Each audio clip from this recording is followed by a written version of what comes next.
귀한 찬양 감사합니다. 우리의 찬송 가운데 임하신 하나님께 감사와 영광의 박수 올려드리겠습니다.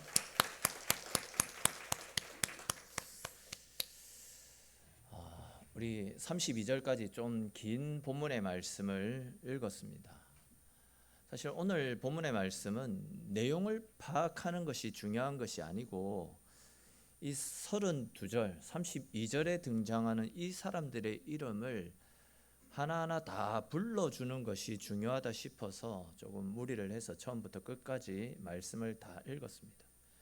그리고 오늘 본문의 말씀은 이스라엘의 모든 백성이 각자의 위치에서 성실하게 성벽 재건에 힘씀을 통해 성벽 재건을 시작한 지 50일 만에 그 일을 마무리하였다.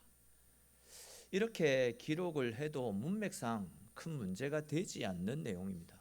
근데 보시면 오늘의 본문 저자 느헤미야는 성벽을 재건하는 데 힘을 쏟았던 한 사람 한 사람의 이름을 빠지지 않고 다 기록을 하고 있습니다.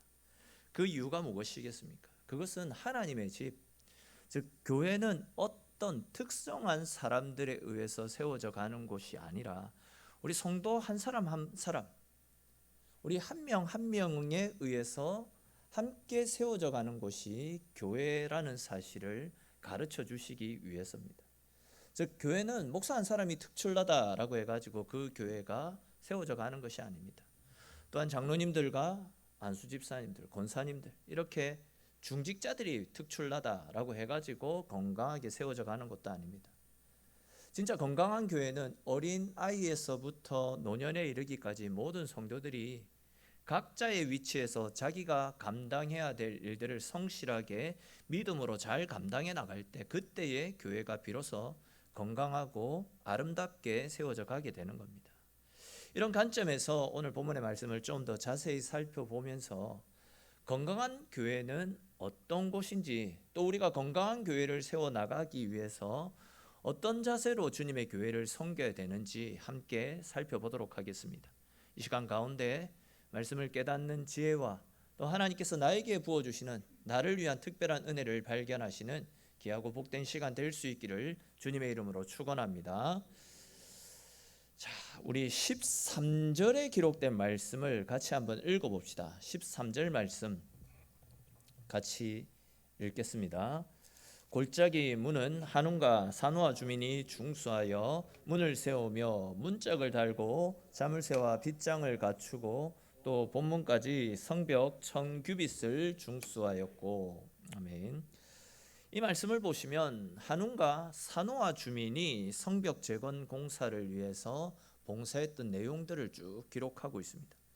그들은 골짜기에 문을 세웠고 문짝을 달았고 자물쇠와 빗장을 갖추었고 또 본문까지 성벽 1000규빗을 중수하였다라고 말씀하고 있습니다. 여기에서 나타나는 1000규빗이 어느 정도냐면 아시듯이 한 규빗은 요 손가락 끝에서 이 팔꿈치까지 여기가 한 규빗이고 대략 50cm 정도로 잡고 있습니다. 1000규빗이니까 대략 500m 정도 되는 긴 거리라고 할 수 있습니다. 그러니까 이제 한움과 산호와 주민들이 합해서 500m나 되는 긴 성벽을 쌓았고 거기에 맞는 문을 세우고 문짝을 달고 자물쇠와 빗장을 다는 등 엄청난 양의 일을 했다라는 것을 발견할 수 있습니다. 근데 이제 우리가 말씀을 쭉 자세히 살펴보다 보면 이렇게 많은 일들을 했던 사람들이 있는가 하면 어떤 사람은 달랑 문 하나만을 맡은 사람이 있다라는 것과 빗장 하나 다는 것을 맡은 사람이 있었다라는 것을 발견하게 됩니다.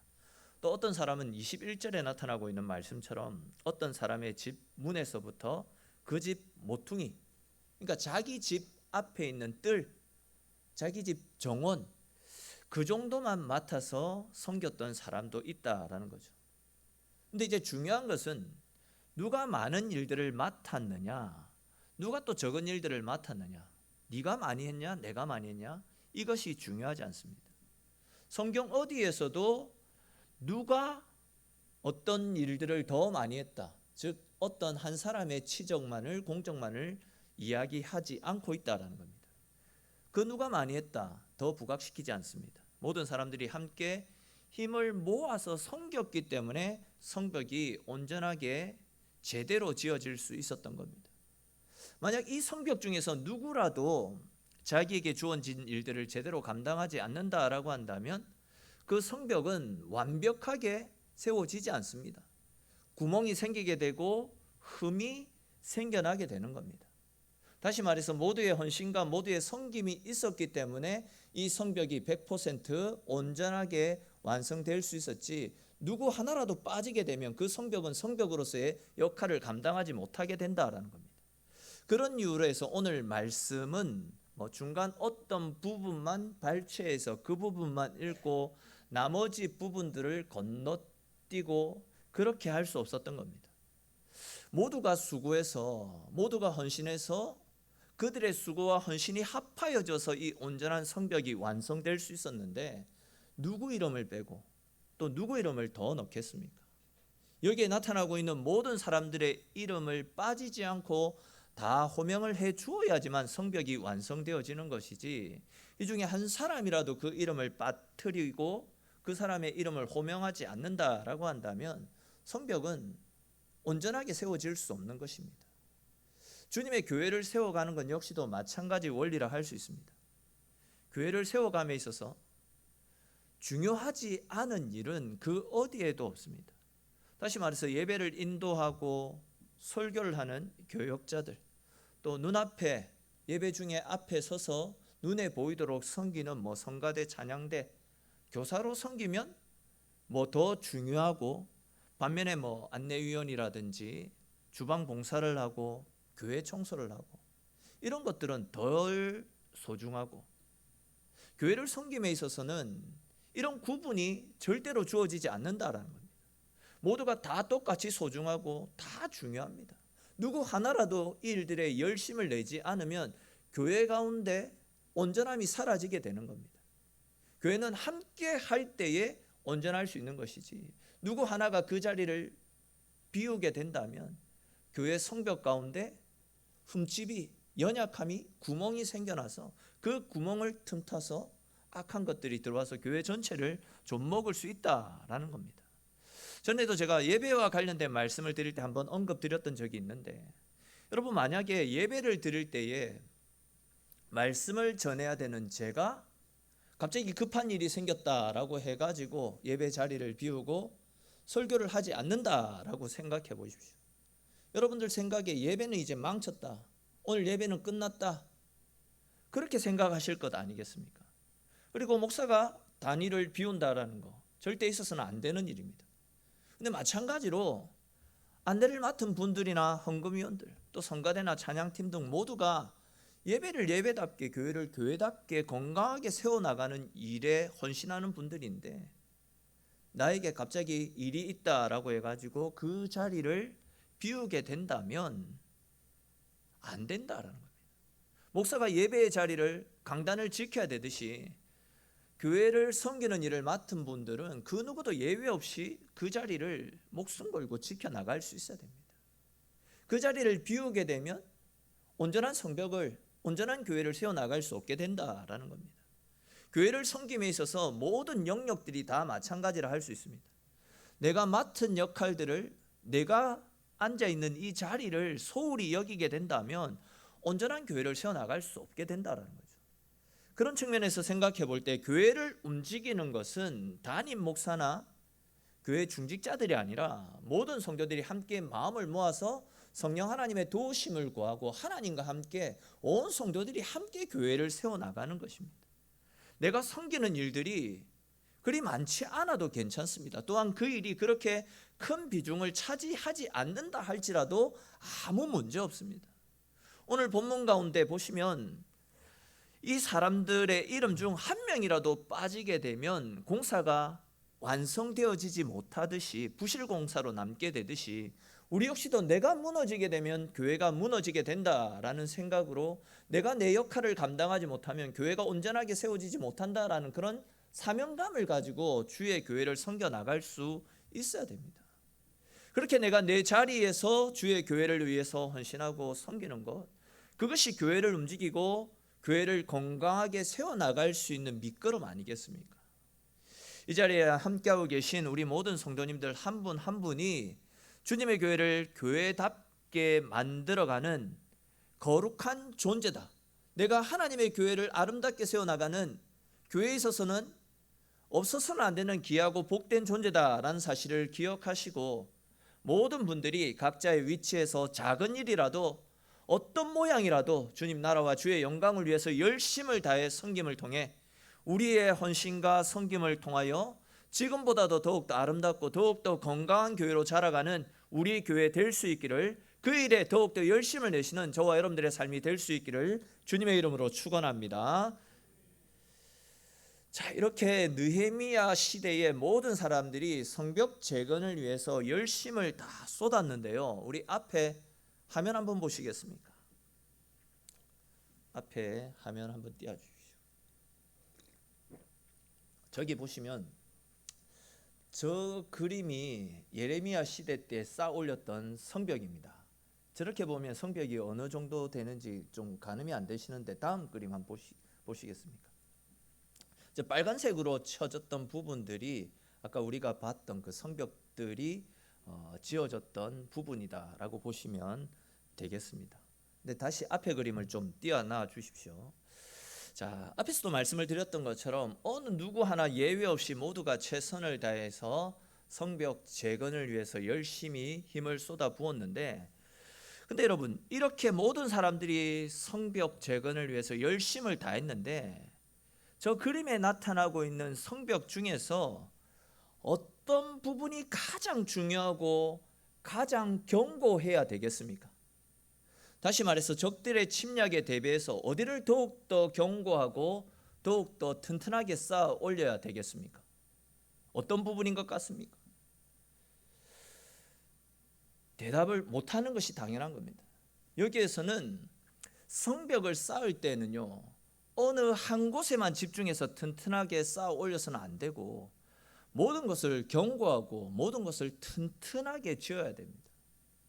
왜냐하면 다른 것을 튼튼하게 쌓아 올려도 여기는 덜 중요하다라고 생각해서 그 부분을 신경을 덜 쓰고, 또 약하게 짓게 되면 적들은 그 약한 부분을 분명히 캐치합니다. 그리고 그 약한 부분을 뚫고 쳐들어와서 그 성을 불태우고 완전히 짓밟아 버리지 않겠습니까? 다시 말해서 아무리 성벽이 튼튼해도 한쪽 약한 부분이 있어서 그 약한 부분이 뚫리게 되면 그 약한 부분들 때문에 성벽이 완전히 무너지고 성이 함락될 수 있다라는 겁니다. 교회 역시도 마찬가지를 할 수 있습니다. 아무리 모든 성도들이 열심을 다해서 예배를 드리고 열심을 다해서 주의 교회를 섬긴다 할지라도 일부 성도들이 교회에 문제를 일으키고 교회 가운데 혼란을 가중시키면 어떻겠습니까? 그 한두 사람으로 인해서 교회가 흔들거리고 교회 전체가 큰 혼란 가운데 빠질 수 있다라는 겁니다. 이 말씀을 준비하면서, 그렇다면 우리 교회를 어려운 가운데 빠뜨릴 수 있는 우리 교회 가운데 연약한 성벽, 그 부분은 어떤 부분일까 하고 한번 고민을 해봤더랬습니다. 사실 이제 교회의 약한 부분, 교회 성벽 중 약한 부분 하면 새가족들이나 신앙생활을 시작하신 지 얼마 되지 않은 분들, 이런 분들 같은 경우에는 이제 교회에 대해서 또 신앙생활에 대해서 잘 모르시기 때문에 이런 분들이 교회의 약한 부분이다라고 생각하실 수 있겠다 싶습니다. 물론 어느 정도는 맞는 말씀입니다. 신앙적으로 아직 어리기 때문에 교회의 약한 부분일 수 있습니다. 그렇기 때문에 우리 성도들은 새가족들을 비롯해서 신앙의 연수가 길지 않은 분들을 주님의 사랑과 은혜로 품어주고 감싸줘야 됩니다. 그분들이 말씀 안에서 믿음 안에서 잘 자라갈 수 있도록 계속해서 관심을 가지고 사랑의 수고를 아끼지 않아야 됩니다. 그것이 먼저 믿은 우리들이 교회를 교회답게 세워나갈 수 있는 좋은 방법 중에 하나 아니겠습니까? 근데 여러분 한번 생각해 보십시오. 그림 내려도 됩니다. 생각해 보십시오. 우리 교회도 그렇고요, 제가 아는 다른 교회들을 살펴봐도 그렇고, 그 어디에도 새가족들이나 신앙생활을 시작하신 지 얼마 되지 않으셨던 분들, 교회 신앙생활 하신 지 얼마 되지 않은 분들, 이분들 때문에 교회가 어려움을 겪거나 시험에 빠지는 경우는 거의 본 적이 없습니다. 거의 대부분 교회에 문제를 일으키거나 교회를 혼란 가운데 빠뜨리는 분들은 목사나 중직자들과 같이 오랫동안 신앙생활해 오신 분들, 그러면서 나도 모르게 교회의 주인의식을 가지고 주인 행세를 하는 분들, 내가 낸데 하면서 거드름을 피우는 분들, 이런 분들 때문에 교회의 문제와 갈등, 아픔이 생겨나는 것을 보게 됩니다. 신앙생활을 오래 하다 보면요, 성경도 많이 알고 있습니다. 교회가 어떻게 돌아가는지 교회의 생리도 너무나도 잘 알고 있습니다. 근데 문제는 성경을 많이 알고 교회가 어떤 곳인지 잘 알고 있다면 주님처럼 더욱더 겸손해지고 더욱더 열심을 다해 감사의 마음으로 교회를 섬겨야 되는데, 그런 분들의 경우에 신앙의 매너리즘에 빠지고 그냥 습관을 따라 형식적으로 신앙생활을 하는 경우들이 너무 많이 있습니다. 또 많은 것들을 알고 있기 때문에 내가 원하는 대로, 내가 뜻하는 대로, 내 생각대로 교회를 움직여 가려고 하는 그런 마음들도 많이 있습니다. 또 그런 분들의 특징 중에 하나가 내 기준으로, 내 생각과 내 판단으로 다른 사람들을 판단하고 비난하고 부정적인, 교회에 대한 부정적인 생각들을 많이 가지고, 또 자기만 그런 생각들을 가지고 있으면 모르겠는데 다른 사람들에게 그런 생각들을 같이 이야기하면서 같이 그 생각들을 전염시키는 경우들이 많이 있습니다. 잘 아시겠지만 이 부정적인 생각들은 내 하나만 넘어지는 것이 아니라 결국 공동체에 다른 사람도 함께 넘어뜨리고 함께 좋지 못한 영향력을 퍼뜨리는 그런 일들이 많이 생겨나지 않습니까? 새가족들이나 약한 분들, 신앙생활 시작하신 지 얼마 안 되신 분들, 이런 분들은 아시는 분도 없기 때문에 그런 부정적인 마음들을 퍼뜨리지 못합니다. 근데 나름 오래 신앙생활 하신 분들, 나름 신앙의 연수가 되었다라고 하는 분들에 의해서 교회가 어려움을 겪고 또 성벽이 약해지는 그런 일들이 발생하게 된다는 거죠. 근데 이제 계시록 2장 말씀에 보시면 그렇게 습관을 따라 형식적으로 신앙생활하는 우리의 모습들, 교회를 혼란 가운데 빠뜨리는 이런 우리의 모습은 하나님의 진노만 불러올 뿐이고 그런 사람들로부터 은혜의 촛대를 옮겨 가시겠다라고까지 말씀을 하고 있습니다. 즉 형식적으로 신앙생활하는 사람들에 의해서 교회의 성벽이 서서히 무너질 수 있다라는 이야기입니다. 여러분, 혹 지금 내가 교회의 약한 성벽이 되어서 교회를 어려운 가운데, 혼란 가운데 빠뜨리고 있지는 않는지 우리 자신을 한번 돌아보십시오.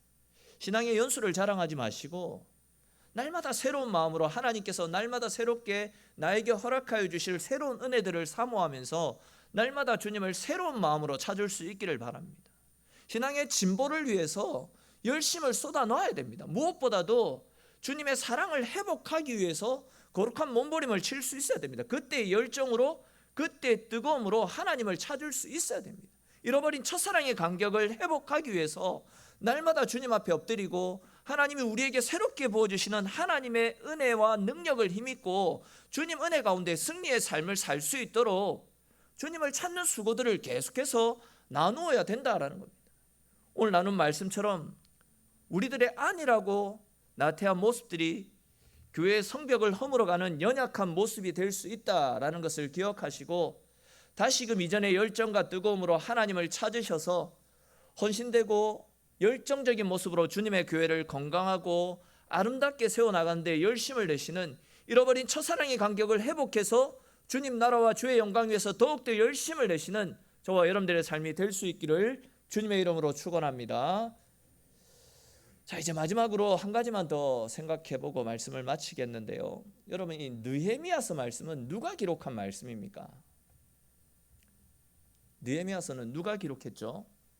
그렇죠, 느헤미야가 기록한 말씀입니다. 근데 이제 아주 재미난 것이 있는데, 이 느헤미야서를 찬찬히 읽어보시면 느헤미야서 1장 1절을 제외하고는 그 어디에도 느헤미야라는 이름을 발견할 수가 없습니다. 오늘 본문 3장 말씀뿐만이 아니라 느헤미야서 곳곳에는 예루살렘 성벽을 재건할 때 수고했던 사람, 또 이스라엘을 회복시키기 위해서 열심을 내었던 사람들의 이름들이 다 기록되어져 있습니다. 심지어 흙을 으깬 사람, 성문을 중수했던 사람, 벽돌을 날랐던 사람, 음식을 준비했던 사람 등등 이스라엘의 회복과 성벽 재건을 위해서 열심을 내었던 모든 사람들의 이름이 빠지지 않고 이 느헤미야서 말씀 가운데 다 기록되어져 있습니다. 그런데 정작 성벽을 재건하는 일을 총진두지휘하였던 느헤미야의 이름은 그 어디에서도 발견할 수 없습니다. 아시는 것처럼 이스라엘 백성들에게 있어서 예루살렘은 그들의 심장과도 같은 곳입니다. 이런 심장과도 같은 곳에 성벽을 재건하는 일에 자기의 이름이 기록되어진다라는 것은 가문의 영광이 맺는 두말할 필요가 없는 사실이고 개인적으로도 굉장히 뿌듯한 일이라고도 말씀드릴 수 있습니다. 그런데 그 영광스러운 일에 벽돌 한 장을 날랐던 사람의 이름도 다 기록해 주면서 정작 그 일을 진두지휘하고 총지휘했던 자신의 이름을 기록하지 않았다. 이것은 굉장한 일이다라고 할 수 있습니다. 제가 작년에 어떤 교회에 목사 위임식 및 직분자 임직식이 있어가지고 인사차 방문을 한 적이 있었는데, 근데 이제 순서를 맡았던 장로님 한 분이 순서지에 자기 이름이 한 글자 틀리게 되었다라고 해가지고 기분이 나빠가지고 그냥 집으로 돌아가신 겁니다. 행사 순서를 맡았는데 그냥 빼먹고 이름 틀렸다라고 집으로 돌아갔습니다. 이 장로라는 분이 이름 한자 빠졌다고 틀렸다고 삐친 겁니다. 목사도 마찬가지입니다. 제가 섬겼던 교회 중에 목사님이 한 분 계셨는데 그분이 이제 헌금을 드렸는데 헌금자 명단에 자기 이름이 빠졌다고 교육자실에 와가지고 난리 아닌 난리를 친 적이 있었더랬습니다. 사실 일을 하다 보면 실수할 수도 있죠. 이번 주에 주보 이름이 빠지게 되면 다음 주에 넣으면 되지.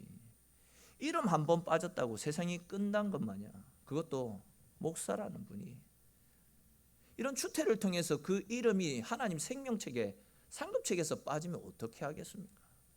참 부끄러운 일 아니겠습니까?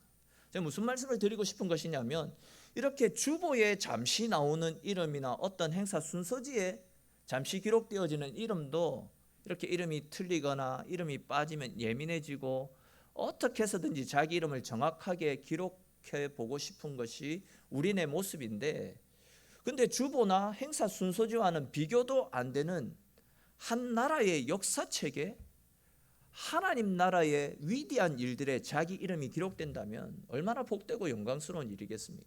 근데 보시면 느헤미야는 벽돌 나른 사람, 성문을 메어단 사람, 진짜 어떻게 보면 너무나도 작은 허드렛 일을 했던 사람의 이름도 하나하나 다 기록해 두었는데, 정작 이 일을 총진두지휘하였던 자신의 이름은 빼먹고 있습니다. 어디에도 기록하지 않고 있습니다. 여러분, 이것이 의미하는 것이 무엇이겠습니까? 느헤미야는 자신의 이름이 높아지는 것보다도 다른 사람을 세워주고 격려해주는 사람이었다라는 것을 알 수 있습니다. 느헤미야는 이스라엘의 자존심을 세우는 일, 또 국가적으로도 굉장히 뜻깊은 일을 하면서도 자신을 드러내지 않고 있습니다. 자신은 철저하게 감추고 있습니다. 대신에 다른 사람의 이름이 높아지도록 다른 사람을 세워주는 일에는 열심을 쏟아붓고 있습니다. 다시 말해서 느헤미야는 자기 주변에 있는 동력자들을 위대한 사람으로, 부각되어지는 사람으로 만들 수 있는 위로의 사람, 희생의 사람, 섬김의 사람이었다라는 겁니다.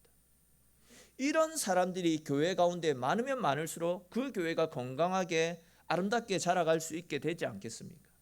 저는 우리 모두가 느헤미야와 같이 다른 사람들을 위로해주는 그런 삶을 살았으면 좋겠습니다.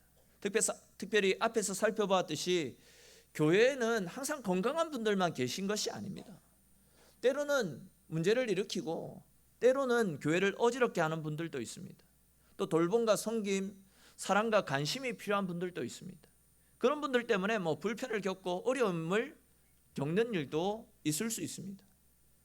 그러다 보니까 때로는 이런 분들은 교회에 없었으면 좋겠다라는 마음을 불러일으키는 분들이 있을 수도 있습니다. 그러나 여러분, 앞에서도 말씀을 드렸듯이 교회는 잘난 사람들에 의해서 세워져 가는 곳이 아니지 않습니까? 함께한 사람들이 한 사람도 예외 없이 모두가 한 마음으로 함께 교회를 위해 헌신하고 섬겨가는 공동체, 그 공동체가 교회 공동체 아닙니까? 예수님께서도 계속해서 하셨던 말씀이 교회는 병원은 병든 사람이 찾는 곳이지 건강한 사람이 찾는 곳이 아니다. 즉 교회는 약한 사람을 치료해주고 회복시켜서 함께 한 마음으로 건강한 공동체를 세워나가는 것, 그것이 교회이지 잘난 사람들만 모여가지고 끼리끼리 내가 낸데 하면서 의시되는 것이 교회가 아니다라는 겁니다. 오히려 교회가 교회답게 세워지기 위해서는 느헤미야와 같이 연약한 사람들을 격려해주고 힘을 실어주어서 그분들이 건강한 모습으로 공동체 가운데 들어올 수 있도록, 또한 그분들이 교회를 세워가는 중요한 주축들이 되어질 수 있도록 믿음이 자라갈 수 있도록 돕고 섬기는 곳, 함께 아름다운 모습으로 자라가는 곳, 그렇기 위해서 지속적인 돌봄과 칭찬, 사랑, 격려를 아끼지 않고 감당해 나가는 것, 그것이 건강한 교회 모습 아니겠습니까? 우리는 이런 건강한 교회가 되기 위해서 또 그런 건강한 교회를 지향하면서 내 스스로가 먼저 하나님 앞에 온전한 삶을 살 수 있어야 되는 겁니다. 우리 모두가 느헤미야와 같이 하나님 나라를 위해서, 또한 우리가 속한 공동체와 다른 사람들을 위해서 나를 희생하고 수고하는 신실한 일꾼들 될 수 있기를 주님의 이름으로 축원합니다. 우리 모두는 누구도 예외 없이 하나님 앞에 소중한 존재들 아닙니까? 주님께 부름받아서 함께 주의 몸된 교회를 세워나가야 되는 주님께는 특별한 존재가 우리 모두입니다. 그리고 특별히 부름받은 모두가 주의 몸된 교회를 세워나가는 지체이고 한 구성원들입니다. 다시 말해서 우리 모두는 그 교회를, 하나님이 세워주신 이 엘림 교회를 교회답게 세워나가기 위해서 주님으로부터 부름받은 너무나도 가치 있고 너무나도 소중하고 너무나도 특별한 지체들입니다. 그 누구도 하나님 나라와 주님의 교회에 없어서는 안 되는 소중한 분들이다라는 겁니다. 우리 중 누구 한 분이라도 빠지게 되면 교회는 완전할 수 없습니다. 온전한 성벽으로 자라갈 수 없다라는 겁니다. 우리 중 누구 하나라도 빠지게 되면 사탄은 우리 중 약해진 그 공간을 틈타서 교회 전체를 무너뜨리기 위해서 지속적으로 교회를 공격해 들어올 것입니다. 그런 사탄의 공격으로부터 교회를 지키는 것은 서로가 서로를 격려하고 칭찬하면서 넘어진 사람들에게 손 내밀어서 그들과 함께 무너지고 균열이 간 그 벽돌들을 하나하나 다시금 차곡차곡 쌓아 올리는 겁니다. 부정적인 말들이 필요 없습니다. 넘어졌다고 왜 그랬냐고 책망할 필요 없습니다. 내가 구원받은 은혜에 감사하면서 다른 사람들을 사랑으로 안아주고 함께 손잡고 함께 성벽을 쌓아 나갈 때 그런 모습을 주님이 칭찬하시고 그런 교회의 모습이 건강하게 자라갈 수 있게 되는 겁니다. 일들을 위해서 남들이 알아주지 않아도 됩니다. 어떤 대가가 주어지지 않아도 됩니다. 우리 수고의 땀방울과 서러움의 눈물이 흐른다 할지라도 우리의 성김과 헌신이 주님의 교회를 더욱더 든든히 세워나갈 수 있다라는 자부심을 가지고 더욱더 헌신된 모습으로 주의 교회를 섬겨나갈 수 있기를 바랍니다. 저와 여러분들 모두가 이런 마음으로 누구도 예외 없이 서로를 위하고 아끼면서 서로 손잡고 하나님의 교회를 섬기심으로 우리 교회가, 우리 엘림 교회가 감히 음부의 권세가 감히 침범할 수 없는 하나님이 기뻐하시고 하나님이 원하시는 아름답고 건강한 교회로 세워져 갈 수 있게 되기를, 그 일들을 위해서 더욱더 열심을 내시는 저와 여러분들의 삶이 될 수 있기를 주님의 이름으로 축원합니다.